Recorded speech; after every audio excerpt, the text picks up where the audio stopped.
Mga kaibigan, welcome back. Ito pag-uusapan natin dalawa. Gilas prospect from Canada na recruit sa NCAA Division 1 sa US nang dahil sa galing nito. Parang Terence Romeo, ang galing mag-crossover, magalaw at ma-shooting.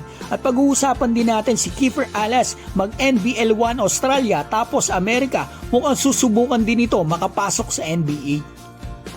Simulan po natin sa isa sa pinakamagaling natin na batang player ngayon, si Kiefer Alas, na pinakahinangaan at pinuri pa ng dating coach sa NBA na si Byron Scott sa kakatapos lang na NBTC. Naikumpara pa niya ito, mga kaibigan, kay Luka Doncic. At eto nga mga kaibigan, ayon po sa report ng Tiebreaker Times, maraming salamat po.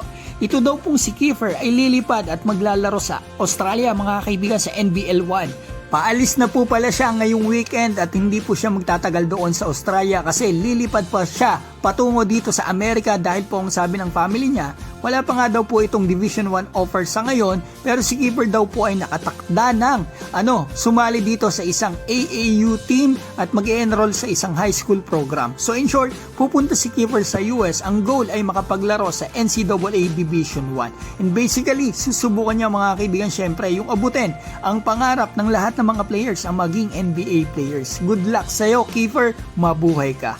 Total na pag-usapan po natin tong NCAA sa Amerika. Andyan na po si Sage Tolentino, papasok pa si JJ Mandakit at Lino Mark at ito madadagdagan pa si Irish Kokiwa, isang Pinoy na gumawa ng ingay sa husay nito dito sa Canada. Ayon sa report, ito daw po ang best Filipino high school player sa Canada.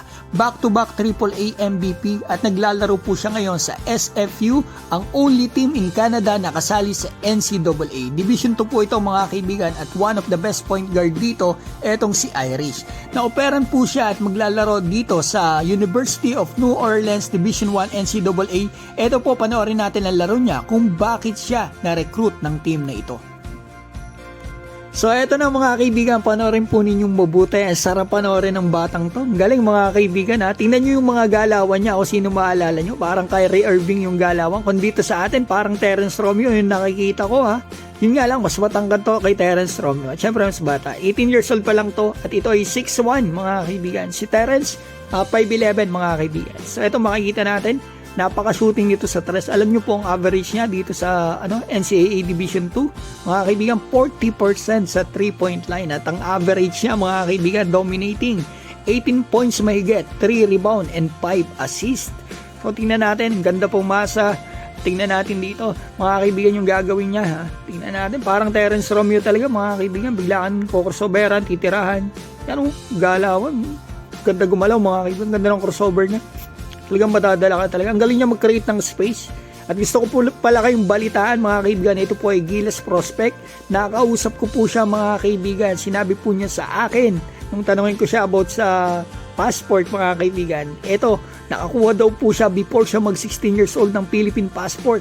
At dito daw po siya pinanganak sa Pilipinas.